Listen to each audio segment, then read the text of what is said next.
Hello, and welcome to this episode of Nurture Small Business. Could you imagine starting your day attending to patients, then prepping your day to run your brick and mortar business, coaching individuals to be their best, healthiest selves, and then on top of that, starting a school for CNAs and phlebotomy? Well, today's guest is doing all this and more. Welcome to the show, Allison Lee. Thank you. Thank you, Denise. I appreciate it. I was so impressed with you when I met you at, by the way, it was I want to say ladies' night, but it's the Women's Business Council bingo. We had so much fun there too, by the way. That was a blast. And I actually won something for the first time. That doesn't usually happen. So tell me a little bit about yourself. First of all, how do you find the energy to do all of this stuff? What motivates you? Um, Mainly my family, but just, I want to be able to retire before this age of 65. I want to be able to travel. I want to do all the things that I've never got to do when I was younger. And so I think things like that just motivates me to strive harder now, which I wish I'd done that 10 years ago. What we know now, right? Yes. Yes. So that's pretty much it. Just to be able to wake up and not have to worry, financially and on top of that, I also do life insurance and So I missed a few things. Oh my goodness. Wow, you are one busy person. So one of the things I read in your bio is that you moved here from Laos when you were a child. yes. I was born in Laos. We moved here to the States when I was 5 because I had to look back. We've been here 45 years. So yes. Yes. Okay, okay. Yeah. And so tell me about, as a first generation immigrant, tell me what were some of the challenges you had, and did this carry over into your adult life and starting a business? Yeah, pretty much. My parents moved immigrated here to the States and they didn't really they didn't speak any English whatsoever. And even in their adult life they still spoke broken English. And so us grown up, it was a challenge having to learn English, mainly for my older siblings. Me not so much, I guess because I was younger and I picked up at school better. So, it does make it harder because my parents kind of guide us. They kind of Mm, show us the way, whereas someone who was either born here and, their parents have already lived, this culture and know how to gauge. We literally have to kind of walk in the dark a lot because our parents didn't really know how to help us. And so adult life as well. Um, I never thought to be a entrepreneur until I say about less than 10 years ago. And I was like, you know what, I want something else in addition to what I'm doing. Because, you know, as a 9 to 5, you have very few the whole thing like then, right? so when you decided you want to be an entrepreneur, you went full full speed into it. Yes, full-fledged.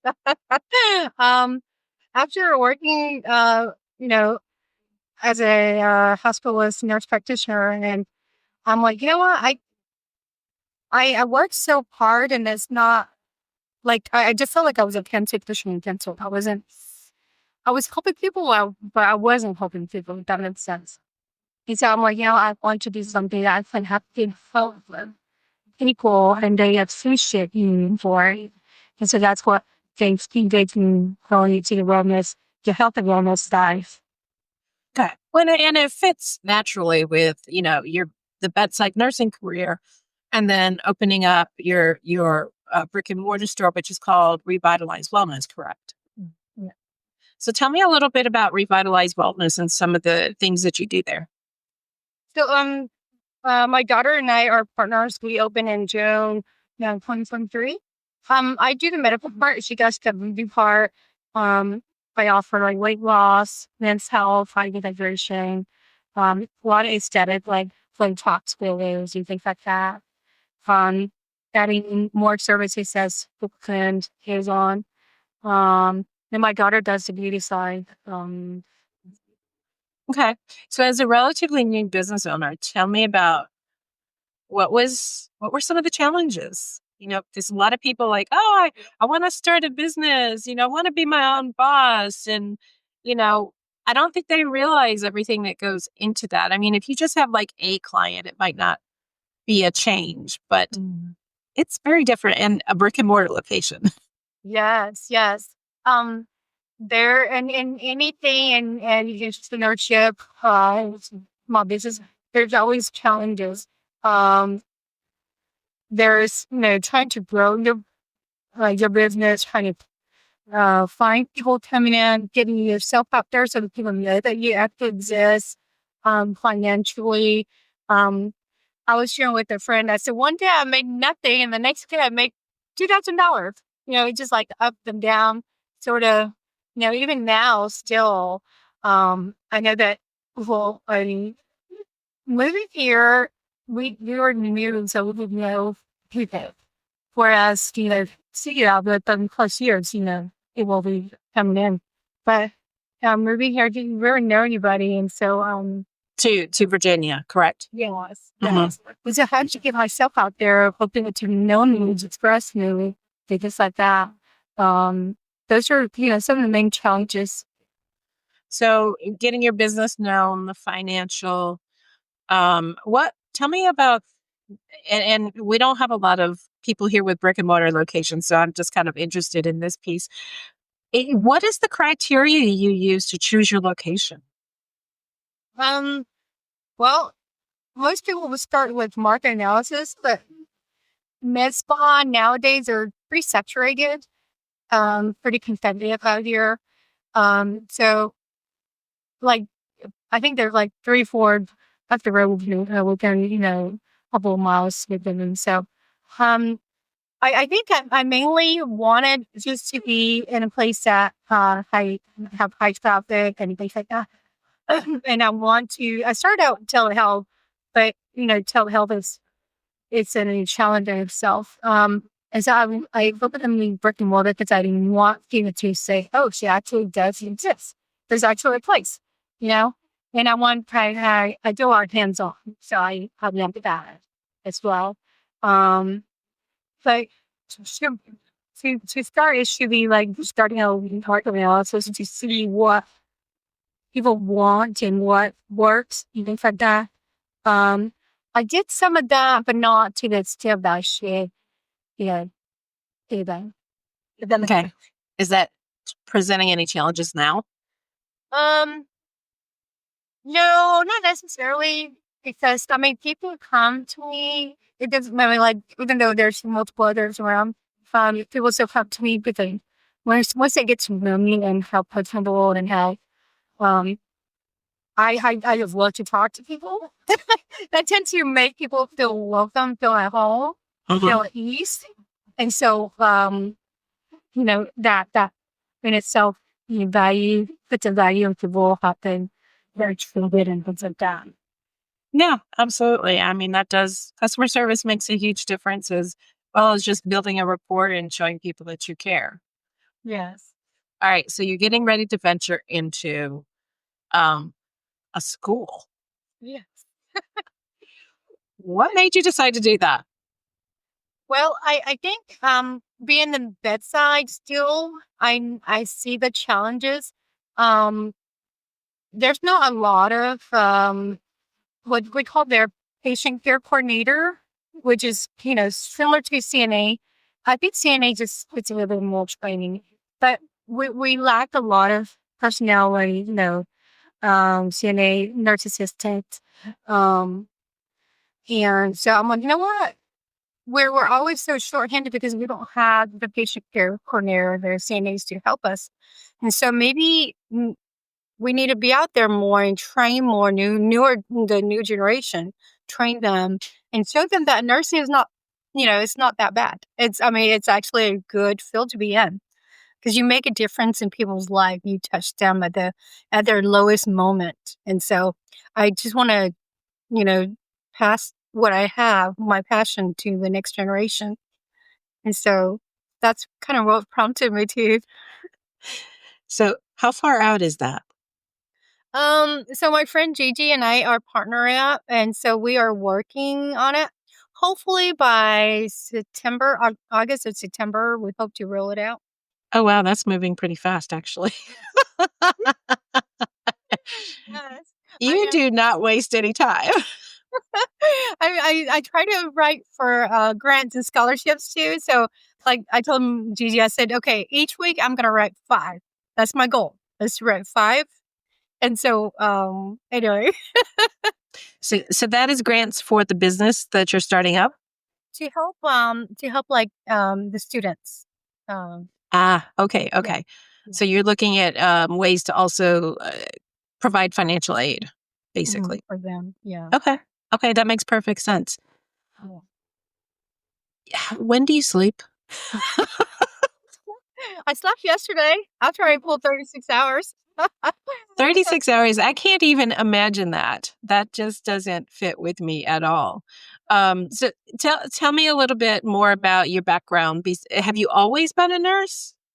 Yes. I have been a nurse 27 years. Oh my And goodness. yes, and I've been a nurse practitioner 14 years. So yeah, I've never done anything else than nursing. And so you're passing all that knowledge along in the school as well. Okay. So quick fire round. What's your favorite food?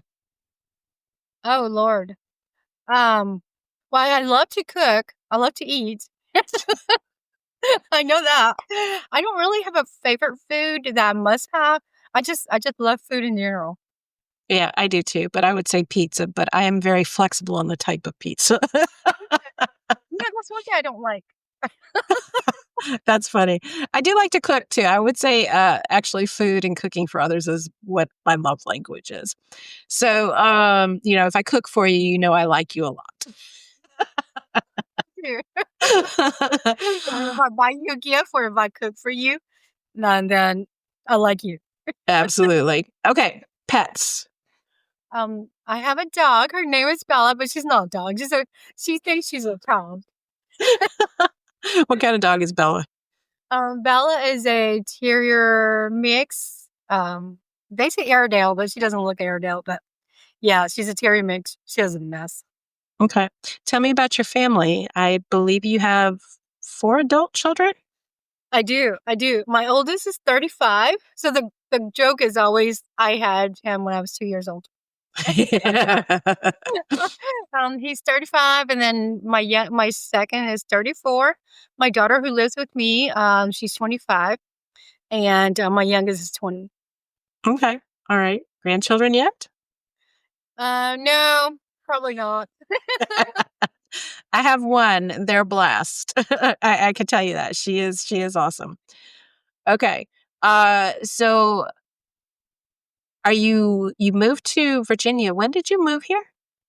My daughter and I moved here January of 2023, so it's been 2 years. Okay. And what prompted you to move here? So, North Carolina is very restricted. Like you can't practice as an MP whatsoever, and you don't have a doctor to put on your license. So, Virginia is not as restricted, and like at that time, if it's if you've been practicing more than 5 years, then they give you autonomy. And starting out, new, I can't afford to hire a doctor. I'm not making any money yet, so I can't afford to hire a doctor. So I'm like, I'm going to go to Virginia and open up my clinic and do it autonomously. And so that's what prompted me here. Okay. All right. And how do you like it here so far? I love it. I love it. Yes, I love Richmond. Richmond is it's big, but it's not huge, and it's diverse. To where I'm like, oh, I want this. I can go, get it, and not have to be restricted. Yeah, you go to Carytown, I think there's 2 Thai restaurants and at least a couple other that are some type of Asian food, and there's a couple of Mexican restaurants. There's pizza. I mean, there's literally just about anything you can get. And Carytown's one of my favorite places. I've always, even though I've been here for 5 years now, I've always wanted to do their food tour because I am a foodie. So if you want to, we should do it. Absolutely. They have a food tour there that I've been dying to do. I think it would be just amazing. I've done them in Miami and New Orleans. It's just something I enjoy. And I'm like, yeah, why not? I mean, that's right here. Yes, yes. I know when I lived in North Carolina, we'd go to Charlotte and do it. Mm. And they have a whole feast. And yeah, that's I lived in Charlotte for 20 years and I never did a food tour there. Nope. Oh gosh. I visited plenty of restaurants, but I didn't do a food tour. I didn't know you lived in Charlotte. Yep. I moved to Virginia from North Carolina when my granddaughter was born. Okay. So That's awesome. Small world. absolutely. So you said you went into business with your daughter. So we'll get back to some business things. You said you went into business with your daughter. What are some words of advice that you give to other people that want to go into business with family members? Well, I know that they're not like, it was more of my vision. And at the time, she didn't really know what she wants to do. So I just kind of push her. So, growing up, she's always taking care of herself. She loves, she's really rigid about regimen or, a set of doing things for herself. She always had taken care of herself. Whereas when I was her age, I could care less about my face. Anyway, so I was like, she'd be perfect to do beauty, and educate other people because she's so, she's always educating herself about, self-care and things like that. And so I just kind of push her into it. But younger people, they're not as motivated, I guess. So lots of times and she's very mature for her age. But most of the time I feel like I have to be on top of her and push her and doing, and I'm like, I know I'm her mother, but she's also my business partner. And, there's a fine line because as a mother, we, we push our kids, right? And they think it's more of a nagging thing, but we just want them to do better, to strive harder. And that was more of a challenge because I had to pull myself away and say, it's her business too. I should leave it to her to do her part, And sometimes learning by failing is probably the most important lesson. And that's hard for business owners, period. And then a mom being in business with her daughter, I can't even imagine. I'm like, I don't want her to fail. I don't want her to do this. But then I'm like, you know what? Let me just pull back and let her experience, and so that she knows to learn from things. Yes. My ops manager has told me that the lessons that she's learned the most have been the ones where I've stepped back and let her do something that I was relatively certain wasn't going to work out the way she thought it would. And those have been, she's like, those are the lessons that stick. Yes. All right. Well, we're about at our time right now. Is there something I should have asked you that I didn't? I don't think so. I think we touched base on on everything. Okay, perfect. Well, before we take off, how can people find you? I'm in Midlothian off of Pole and Genital, but they can look up my website. It's myrevitalwellness.com. So they can always find me there. Or it's plaster my car. My number. But they can always call me at my cell phone, which is 828-455-6177. Okay. And we'll make sure that your information, your website and all that is in the show notes so that folks can find you. Okay. Thank you. I appreciate for this opportunity. No problem, Allison. Thank you so much for your time today. All right. Thank you. Thank you so much for your time.